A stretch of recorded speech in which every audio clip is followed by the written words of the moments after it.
Thank you, thank you, thank you. I am so happy to see you here again, our beautiful stereo angels, as they have been called, Joelle, Platt, and Barrientos. Thank you. So anyway, I am Ursula Roden, your host for today, and I am so happy to welcome you all here, whether you're here in person or online. We are glad that you are sharing this Sunday morning with us. So who are we? Well, we are Nashville's Centers for Spiritual Living, and our minister is Reverend John Adams, and he is giving us our talk today, and its title is Beyond Achievement, Building the Container. It will be interesting, as always. So, we are Centers for Spiritual Living of Nashville, and we are a New Thought spiritual community. We believe that we are all individualized expressions of God and teach the power of our thoughts to create the lives that we want. Our mission is to help people live the best lives possible through practical spiritual teaching that you can use every day. Wherever you are on your spiritual path, you're welcome here. I'd like to start with a short quote from Ernest Holmes. Since no two persons are alike, there must be a unique place for you in the scheme of things. The divine pattern would be imperfect without you. Dare to be yourself. And now I invite you to relax and to join me in a short meditation. If you feel like it, close your eyes and just relax your shoulders, your arms, your hands. Take a deep breath and listen to the music. Feel warmth come deep from the inside of your body. Your heart is pulsing, and light is emanating from it. It is the light of love and peace. Breathe. Feel it. You want to share that love and peace. And you open your heart and mind to this world. You feel love, light, and peace radiating from all around you. It is everywhere, and it is especially within you, radiating from you. It is shining from you to your surrounding, into this room, this city, this state, this country, and the whole world. Feel it, know it, and just be it.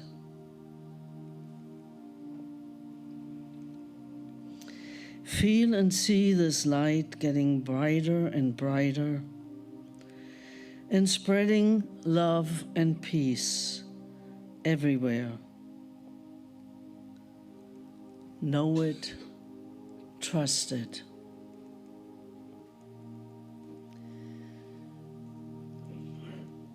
It is getting stronger and stronger within you and flowing from you.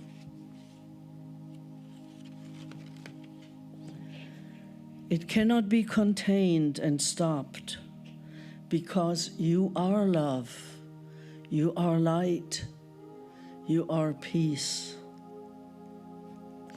You are one with all of this and everyone. Breathe it in and know it.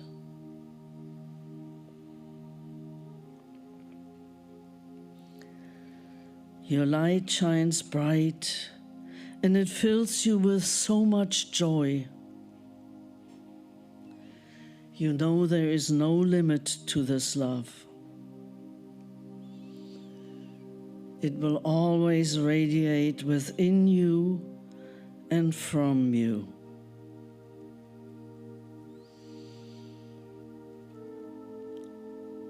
You are love. Feel it. Know it.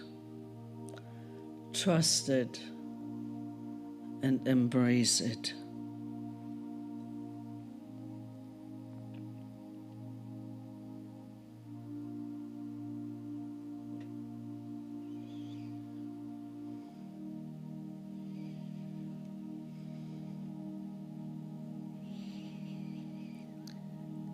And so with great gratitude and joy, come back to this space and know you will always be that love. You will always be loved and always be lovable. Feel it, know it, and trust it, and live it. And so it is.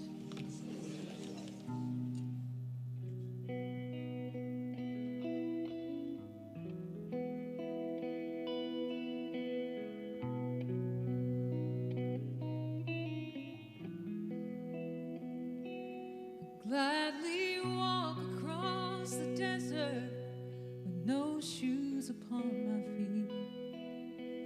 Share with you the last bite of bread I have to eat. I would swim out to save you in your sea of broken dreams. When all your hopes are sinking, let me show you what love means. Love can build a bridge between your heart and mine. Love can build a bridge. Don't you think it's time? Don't you think it's time?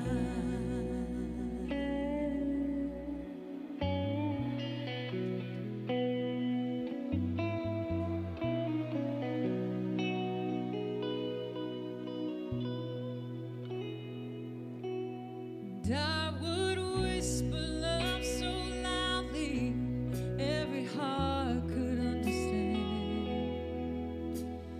Love and only love can join the tribes of men. I would give my heart's desire so that you might see. The first step is to realize that it all begins with you and me. Love can build a bridge between your heart and mine. Love can build a bridge. Don't you think it's time? Don't you think it's time? When we stand together, it's our finest hour.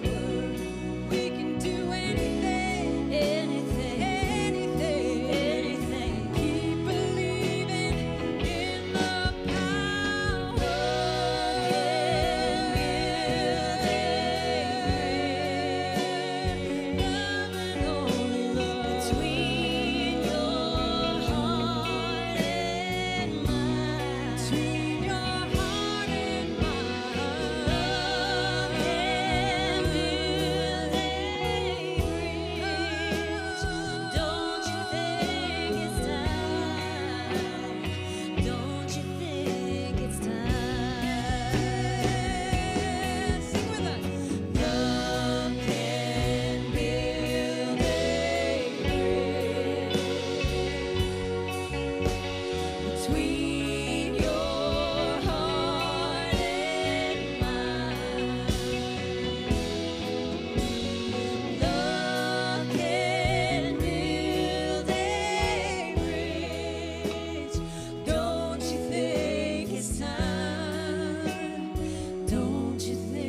Thank you. Thank you, Larry. It's your show. It is kind of a bittersweet day. Larry's taking a break, well-deserved, and we're going to miss him very much, and this podium is falling apart. Okay, oops. Shut up, Siri. Okay. Good morning, everybody. I'm Reverend John. My pronouns are he, him, and I want to welcome you to CSL Nashville, Center for Spiritual Living Nashville. We are a center for spiritual living. This is a community that moves into this idea of living our spirituality in our everyday life as a practical reality of who and what we are. And this month in May, we're moving into a conversation based on the book by Richard Rohr, Falling Upward. And what brings to mind, particularly after the beautiful music we've had this morning, is when I was out to dinner with a friend the other day, and we were kind of exchanging stories, and it brought to mind like what brought me into New Thought in the first place. And I recognized that for me, when I really got into it was when I was in a place in my life where I was sick and tired of being sick and tired. I was, everything seemed to be going sideways. Everything was like, I don't know if you've had that moment, but sometimes it's a bunch of things, and all of a sudden they sort of all add up, and you're like, wow, this is just harder than it really should be. Or it can be one big thing that happens, and it sort of reminds you, or can remind me of, that there's something more going on here. Have you had that experience where like there was something that just sort of woke you up in a way? Do you feel that? I see some nodding heads. That's great. That's basically what Richard Rohr is talking about in this book. That he illustrates it as two parts of life. One part is we're building the container of our life, which is all of the work of our life, right? And all of the creation that we do. We build a family, we have a career, we get a house, we do whatever, all those things that we do. And then usually there's something that happens that brings us into the second part of life, which is that exploration of our spirituality, when we wake up to some greater part of ourselves that we didn't know. Or maybe we did know, but wasn't really front of mind. And there's no timeline on this. This can happen when we're very young and moving into this second part of life. It can happen when we're older, and that's absolutely fine. And for some people, they never welcome in that second part. They never step fully into that spirituality. And we've seen some people that have struggled with that. And I don't want to make anybody wrong or anything wrong. We're all coming at this journey of coming back to ourselves, our truth of being a spiritual being, having a human experience. We come back to that in our own time and in our own way. But we are always oriented towards this human life. We're always it's hard to, it's like life is coming at me. So I can't ignore it. And so much of that, whatever we may be practicing as a spiritual path, that spiritual path, particularly when we're really into the building part of our lives, that spiritual path a lot of times comes to us through family and traditions and, practices that we do as a cohort of people, of family members and friends. We come together for celebrations and holidays and all of that. And it can feel a little disconnected. We can feel like there's that spiritual part, and then I got to live my life, right? I'm going to go to church, but then I got to go home and live my life. And almost like going through the steps of that spiritual thing, whatever that is. And there's even maybe a wanting to buy into it, a wanting to believe, but here we are in life, and life is happening. And I'm reading my notes. What did I say I was going to say? Right. Because I don't always follow my notes. This is the thing. A lot of times I just let it You know what I mean? Yeah, Rosemary knows. You know, you just kind of let it flow. So what happens when we're building our lives and we're trying to figure out, like, what's my career? Who am I in this world? What am I to do? What is mine to do? There is often even encouraged to do comparison. Oh, you know, this is what the other people have. Oh, that looks really good. I should have that. Or competition. Oh, I gotta get out in front. And we have different ways in our society that we actually encourage this.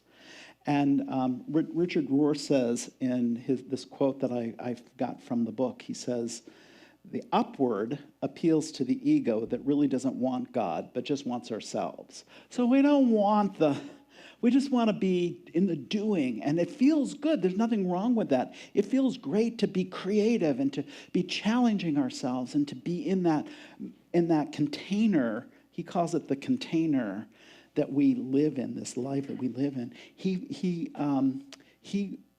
I think it's a really good thing we step into this. Although some of these other qualities, these other experiences show up, it can look a lot like at this stage of our lives where I might look in your cup and go, does he have more than I have? You know, that kind of thing. And the second half of life is when we look in your cup and go, do you have enough? Right? So you kind of see the difference. And like I said, I'm not making either side of that wrong. It's just where we are in our process.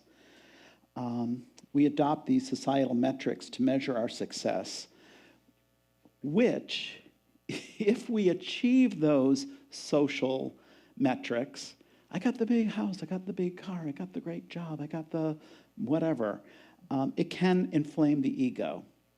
And if we don't achieve those metrics, which happens a lot sometimes, it can be the source of shame or self-doubt or even self-hate. You know, not pretty enough, not talented enough, not skinny enough, whatever it is.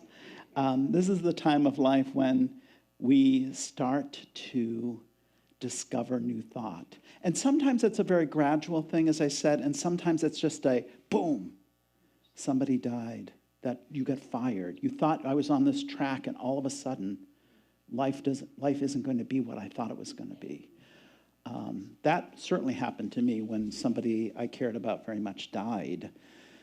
I was like, well, we were planning a whole future. You know, the whole thing was mapped out. I knew where I was going, and then suddenly it was gone, like that.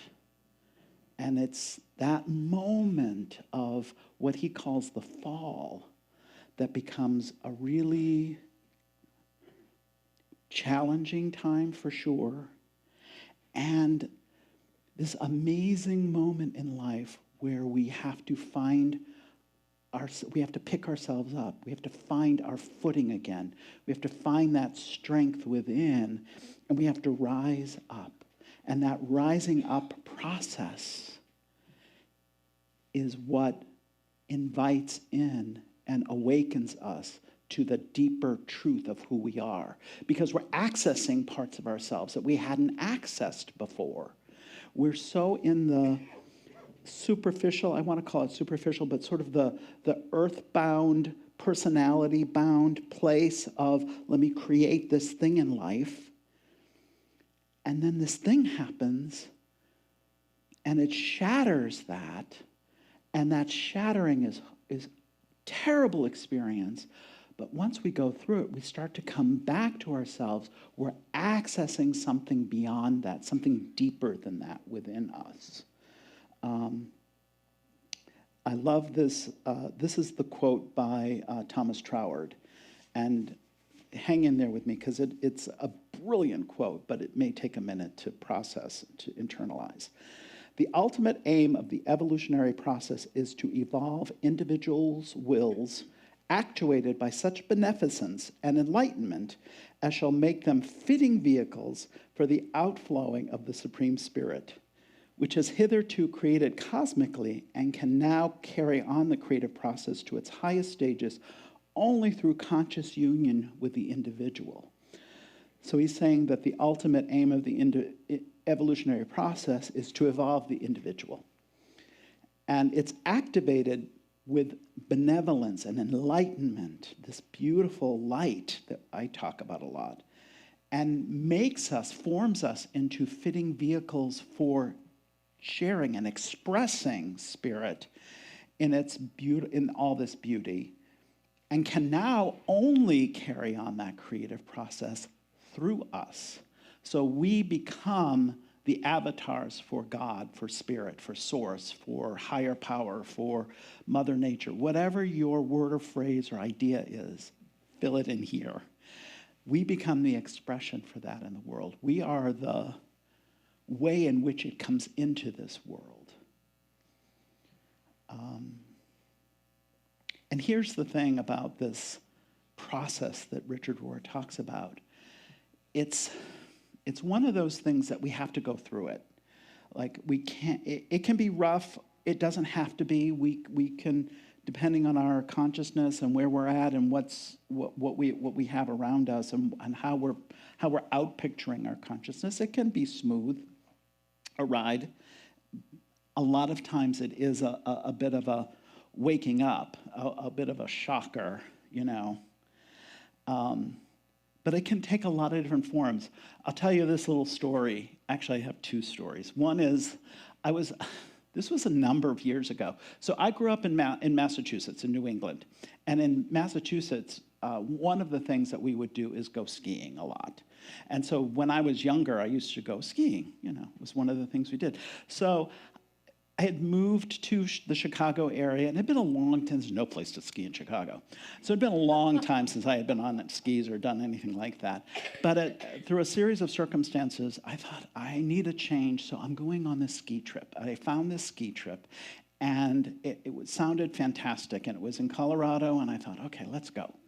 So I jumped in, and I just said, I know how to ski. You know, it's like riding a bicycle. My body will remember. So I got on this ski trip, wonderful people. We were having a blast, just kind of talking on the bus on the way there and getting out and getting our equipment and getting our pass, jumping on the lift and going to the top of the mountain. And I wasn't really paying attention. I was just following the crowd because we were having such a good time together. Ended up at the top of this mountain in Colorado. You know how they are. Like there's like this big flat place where everyone's sort of getting themselves together. And then you come around the corner, and then there's the mountain. And I thought, what did I do? Oh my God. I can't get down. I can't do this. And I can't go back. Like, I had no choice. I simply had to go down the mountain. I had to just go. So I did. And sure enough, my muscle memory kicked in, and I was able to navigate my way down at a pace that felt good for me. But once I got going, I was like, okay, I can do this. But at that one moment, there is no choice. You just have to do it. Just have to do it, right? That's what I think this is like. What was my other story? I can't even remember now. Oh, yeah, I don't have to make it up, Rosemary. I remember now. It was when I was in Chicago, I decided I was going to take improv classes at Second City. And the reason was because I wanted to get better at doing this kind of stuff, right? And it was the same thing. At Second City, you have some training, but then they very quickly put you in front of an audience to do improv without a script, without anything. And you're just out there in front of an audience going, hello, you know. And it was, again, one of those things where you just have to do it. You can't not do it. I think that is what this process is like. And we end up in this experience of risking and moving forward and moving through this rising up stage, that this upward, falling upward. It's a great imagery of like you're just jumping in and falling up. And, and just to back up a bit, when we're in that container making place, this is where we're starting to discover who we really are in our life, what we like, what we don't like, what we're good at, what we're drawn to. And so I shared out, you can find them around the room. If you don't have one, you can grab one, this poetry exercise, which is the I Am poem. And it's really just a series of prompts that you can fill in and write this poem for yourself about who are you, right? And I just wanted to, let me grab one so I can see what I'm talking about. There are several different versions of this. This is one I happened to find and I liked. So it's, identifying 2 special characteristics, or what you might consider special characteristics for yourself, something you're curious about, what you hear, either real or imaginary, what you see, real or imaginary, what you want, what you truly desire. And then you repeat that first line and you create that first stanza. And what I would say is, this is just for you. This is not a couple's thing, because what you truly desire may be something that you've held very quietly to yourself. So the invitation is to open yourself up to what's really going on in there. It's not about, sometimes we get caught up in the idea of, I need to be a good boy. The identity of, I'm a good boy. Or the identity of, I'm a good girl. Or I am a really, I like to think of myself as a really hard worker. What does that mean? And you have a whole identity built around that. Or some other persona that you may have acquired along the way. And what this is doing is it's inviting you to look at that, allow that to be, and even go a little bit deeper. Like, what is it that you were holding in your heart that maybe never quite got expressed in the world? And then you go through the second stanza, which is, what you pretend, I feel, I touch, I worry, I cry, I am. And then the third stanza. And all of this is helping us get in touch with, what is this container that I've already created for myself? What is this life that I already have? And there's, like I said at the beginning, there's beauty here. There's wonderful, gloriousness here. There's nothing wrong with a container or having one. We also, what Richard Rohr is helping us understand is that this is what's limiting us from being our full spiritual self. And the reason it's limiting us is, at some point, the container, particularly as we start to become like, something else is going on here, there's some spiritual thing going on here, the container starts to leak. The container starts to leak. And what happens is, people will come along here in the room, lovely, warm-hearted, wise people will say, just breathe, they'll say, do some meditation, do these two. And you're like, wait, I'll do it, but wait a second, I'm like trying to stop all these leaks. I don't, okay, I'll meditate in a minute, but that's what it becomes like. And a lot of times you feel like the person that's suggesting to you that you just meditate or you just pray or whatever has no idea like what this is really like when I'm trying to keep the container together.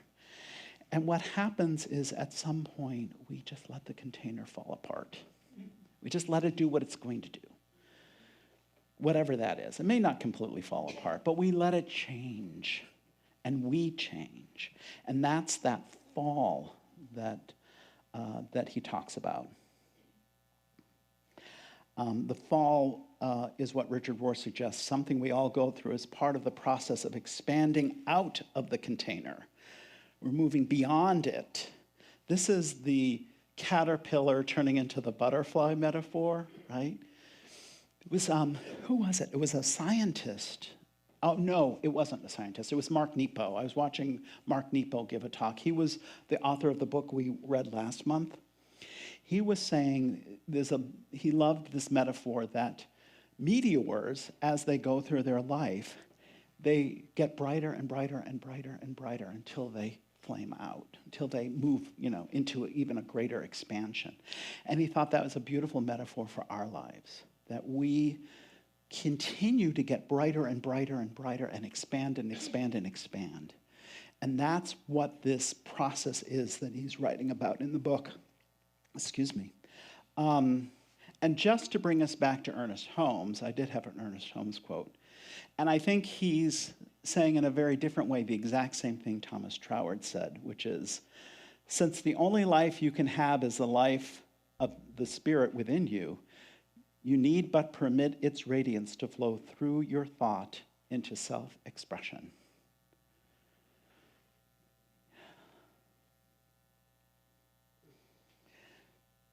We find that this spiritual experience, which in the container building part of life can feel like something separate, something else, is actually just one whole thing.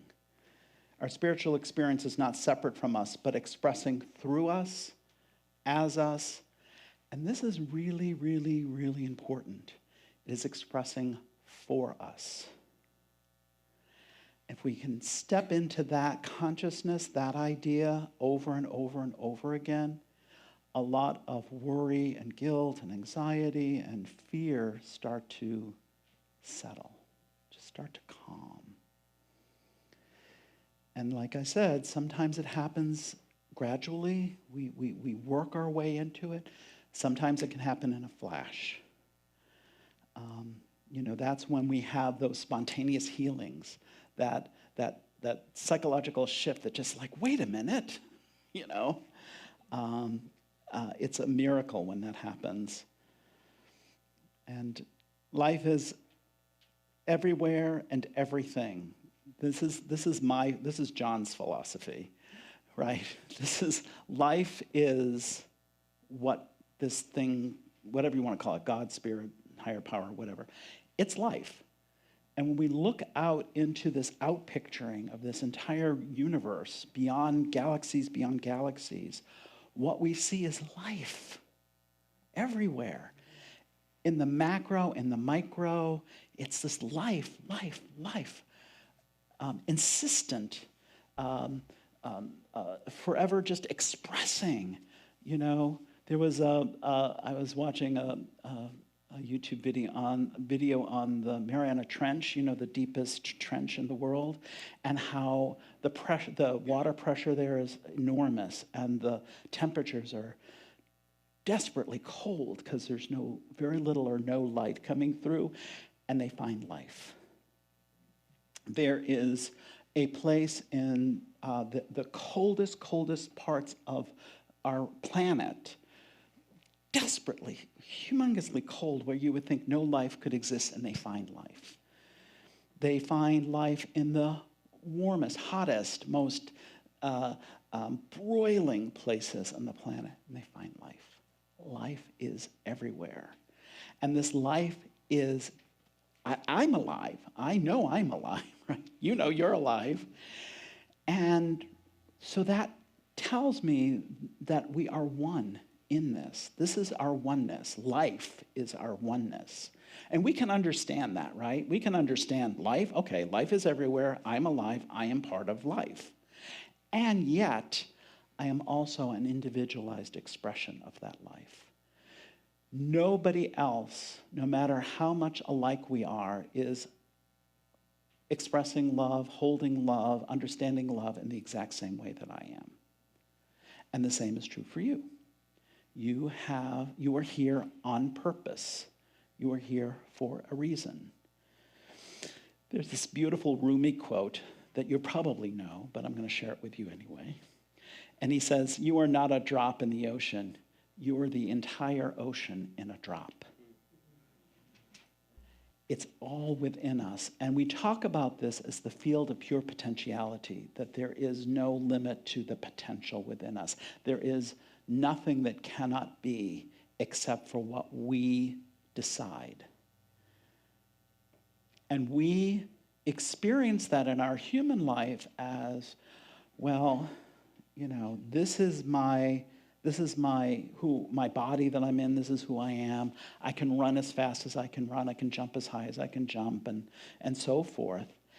And yet the invitation of Spirit is always becoming limitless in various ways. And for me, it's not going to be about running faster than I'm running, but I'm finding my limitlessness in other outlets. And part of our path, part of our journey here is to step into that, not even stepping into the limitlessness, but stepping into the idea that limitlessness is possible. We entertain the idea that this is possible. What happens the moment we really do that is our limiting beliefs start to go away. They start to soften and sort of, it isn't even really like a cutoff. It's just, oh yeah, that's actually not true anymore, is it? I can let that go, and it just goes. We step into our limitlessness. And we're going to do a whole bunch of talks about limitlessness, probably in July, so it's coming up. But for now, I really invite you to look at the I am container, just to get in touch with it, and to contemplate and think about and maybe even meditate on a moment in life when you were either had your fall and are rising up out of it, or perhaps you've been doing everything in your beingness to avoid the fall. I'm not going to. And just kind of see where that's at for you. Why are you so resistant? What are you so attached to? What's grabbed you and you feel attached to that you don't want to let go of? And not making it wrong, not making you wrong, but just being aware. Oh, okay. I'm really attached to the way my life is right now. Okay, that's fine. That's fine. Because what happens is we can't stop evolving. So life is going to change. And I love that you love your life. That's brilliant. That's wonderful. And what I know, and this is, if you don't know it, I hope you know that I know it. And I hope that you can lean into that. And what I know is that there is a greater good for you. God, Source, Spirit, has a bigger idea for you than you have for yourself. And I hold that because I want to see that demonstrated for you. And as much as you can say yes to that is what comes forward in the right time and in the right place. So what I want to do is just invite our practitioners to come up, because we're going to close out with a spiritual mind treatment. If you feel like it, you don't have to come up, but if you want to, I would love for you to come up and join us. Or Rosemary, if you want to come up, you can, and hold space for us. If anybody else feels called to, who's a reverend or a practitioner. And what we do with spiritual mind treatment, if you're new here, spiritual mind treatment is a form of prayer. And prayer in other spiritual practices tends to be supplicating. We tend to be beseeching. We're calling out to something outside of ourselves for a change. What we practice here, because it's spiritual mind treatment, is we know that Spirit is within us. We are this life, as I said. We are this Spirit already. We are the expression of this Spirit. And so we pray from that place and call into our life experience any area of life where we feel like we need a little more light, love, wholeness, abundance, peace, joy, right? And then we know that it must be so because we are one with this Spirit. And that's our form of prayer. So let's do that now. Let's just take a breath. And we're going to start by recognizing Source as the all that is all, this thing, this unconditional love that is everywhere and every when. In other words, it is not bound by time or space. It moves through the entire depth and breadth of our life and expresses as this love in all its qualities. And because it is in and through all that is, it is in and through me, and I am one with it. And this oneness is my truth. And knowing this truth for myself, I know this truth for each and every single person joining me in this prayer, this spiritual mind treatment. And so from this place of oneness, I just claim and know for each person that they are limitless, their limitlessness. I know that each person, wherever they are in this process of creating the container, of moving through that fall that Richard Rohr talks about, or rising back up again, that there is great love, that they are not alone, that this spirit, this truth, this divine intelligence is present in and through this presence that is never an absence. It is always a loving, giving presence. And life is for each and every single person. And so as we call to mind any area of life where we want to deepen and experience spirit in a more abundant way, a more holistic way, just holding that in mind and just knowing that by the power of this prayer and this power of this consciousness, this ritual that we go through, connecting to spirit, that these areas of life are being illuminated with love and light and joy. Those circumstances are shifting, those conditions are shifting, and a greater, more perfect experience is happening. And I'm so grateful for it. I'm so grateful for the fulfillment of this prayer, the fulfillment of this great, great deepening of connection of spirit active and present in life, in day-to-day life, and in our human experience of life. I'm so grateful for this and so grateful for each individual that shares that and holds that consciousness and expresses it out into our community and beyond. So grateful for the fulfillment of this prayer. I know that it is so. I let it be, and so it is. Thank you, everybody.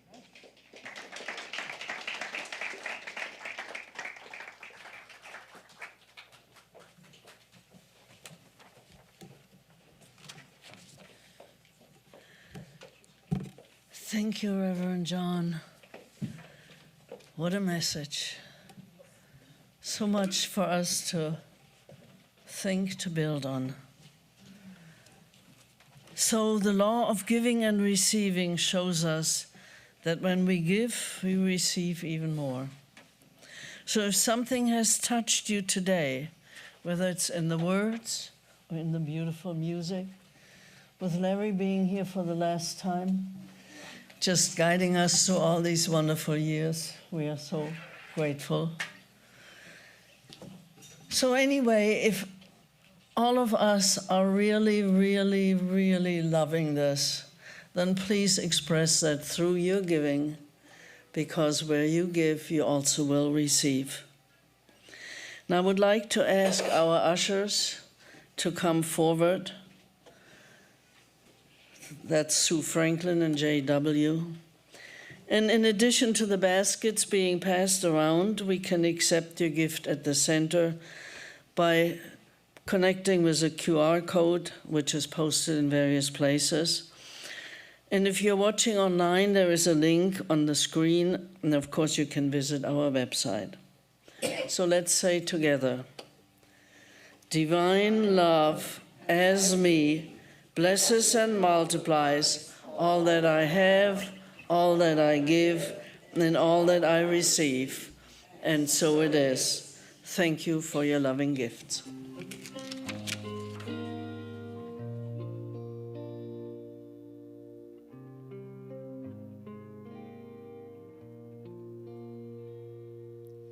Have you ever felt like nobody was there? Have you ever felt forgotten in the middle of nowhere?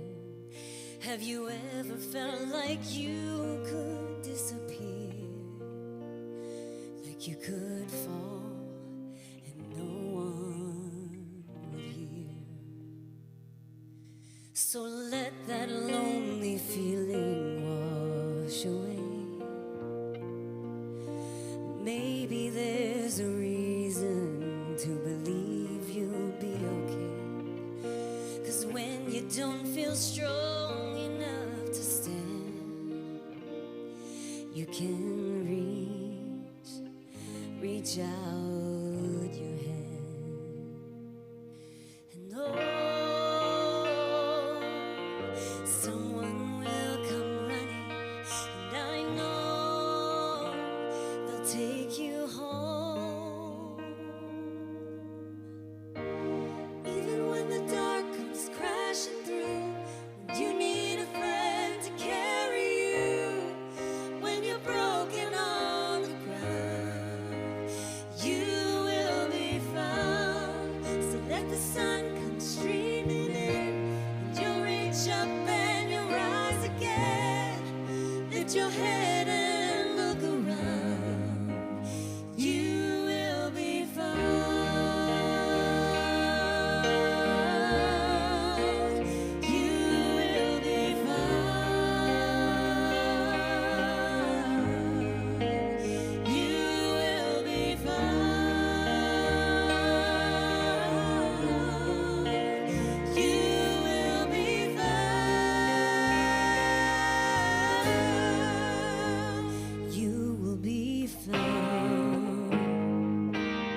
place where we don't have to feel unknown.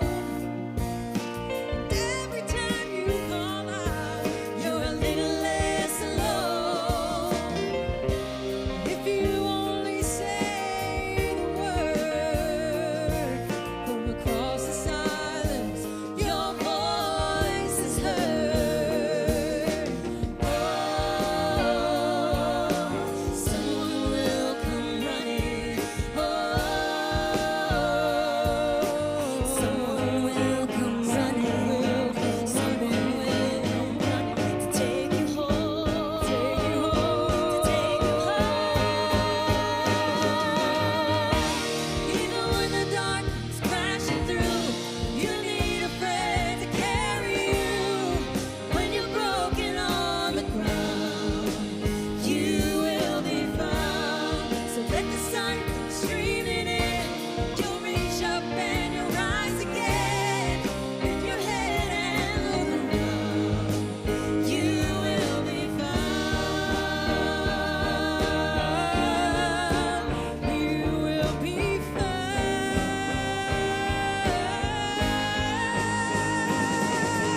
Out of the shadows, morning is breaking. All is new, all is new. It's filling up the empty. Suddenly I see that all is new, all is new. You are not alone. You are not alone. You are not alone. You are not alone. You are not alone. You are not alone. You are not alone. You are not alone.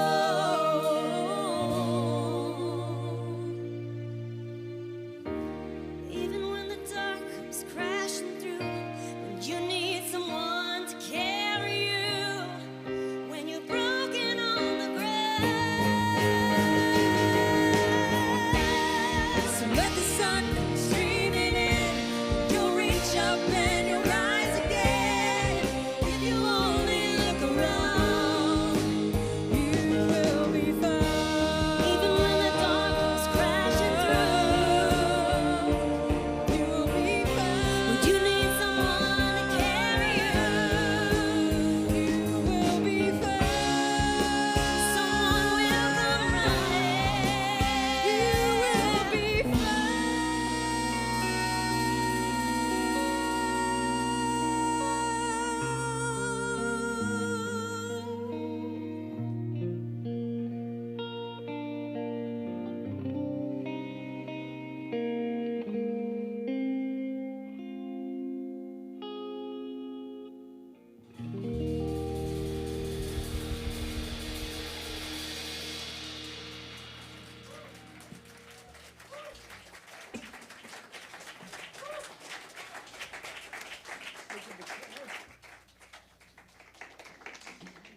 Thank you, thank you, thank you, thank you, thank you. Joelle and Raven, you're brilliant. You were the first people that sang when I first came here. I'm so glad you're here again today. Thank you for being here. Yeah. Okay, so I'm just going to move through this pretty quickly. We have a program. This little guy you probably got when you came in. And a couple things on here that I'm going to point out is that Lima told me I have to tell you this. There's a class, the Let Them class, the book by Mel Robbins that's starting. So take a look at that and please join the book study. And then we have this Nashville Wellness Fest where we're looking for people to come and volunteer and spend the day. It's a Saturday, the last Saturday, the 30th. We're going to be tabling, we'll be handing out things, we'll be offering spiritual mind treatments. It'll be fun, so I hope you can join us. There's also a bunch of sign-ups in the back for different ways that you can volunteer and help support the community. So if that's of interest to you, please take a look at those. If you are visiting, is anybody here for the first time? If you're not too shy to raise your hand. Oh, yay! All right. Thank you. Welcome. So glad you're with us. we invite you into our community room and meet and greet everyone, and please enjoy yourselves. If you're watching online, please subscribe and give a thumbs up. I'm so glad you're here. Love my online community. If there's anything heavy on your heart, please seek out one of the people that were standing up here with me earlier, and they will hold prayer for you. You can also put in a prayer request in the box in the back. And I also just want to say a word of gratitude for our friend Larry, who is moving on today. I like to... I know, right. I insist on thinking of it as a sabbatical. To keep him in arm's reach. But we have cake and a card and a gift for you. So I hope you'll stay and let us celebrate you. And I think we also have another celebration for you. I'm just going to represent the band here, but on behalf of CSLN Band, we are just thankful that you have been our leader over the last 6 years in 3 different locations. First Charlotte Avenue, and then Unity for a while, and then now here in Belmead. And so it's been actually kind of a literal journey. But we are just grateful for your commitment, your dedication, your investment of time and effort to help us achieve a musical standard, a very good one, a high one every week, so that we can provide the musical accompaniment for all these wonderful musicians and performers and singers who grace our stages, have graced a number of our stages over the past 6 years. And it's so nice to have Raven here and Joelle, because they're certainly one of our favorites. So, Larry, we have a small appreciation gift for you here. Hopefully you enjoy it. And there you go. Thanks, Mark. Yeah. And just know that you have made a big impact here on our community, and you will be missed.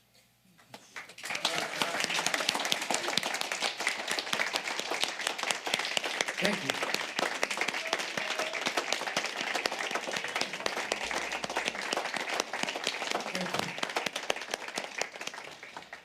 So with that, we're going to close out our service today with an affirmation that should be coming up on the screen. And I invite you to join me in saying, divine abundance is forever manifesting in my affairs.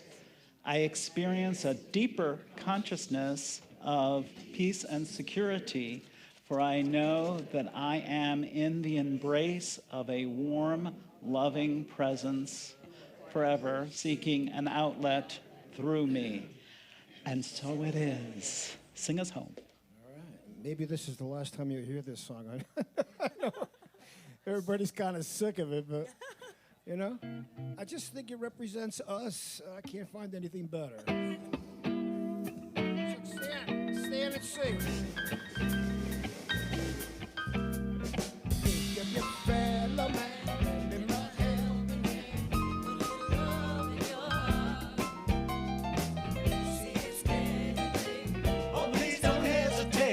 Put a little love in your heart, and the world will be a better place, and the world will be a better place for you and me.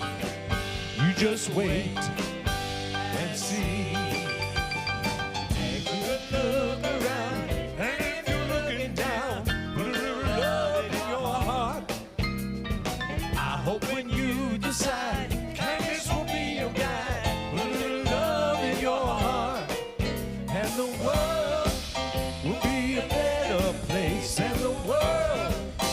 be a better place for you and me. You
This program is a service of the Center for Spiritual Living Nashville. May your life be filled with joy and prosperity in every way. Learn more about our programs or contact one of our practitioners at our website, cslnashville.org. You may also want to follow us on Facebook at CSLNASH. You can make a big difference with your financial gift at lovecsln.com. Please share the link to this program with a friend and join us again next Sunday. Have a wonderful week.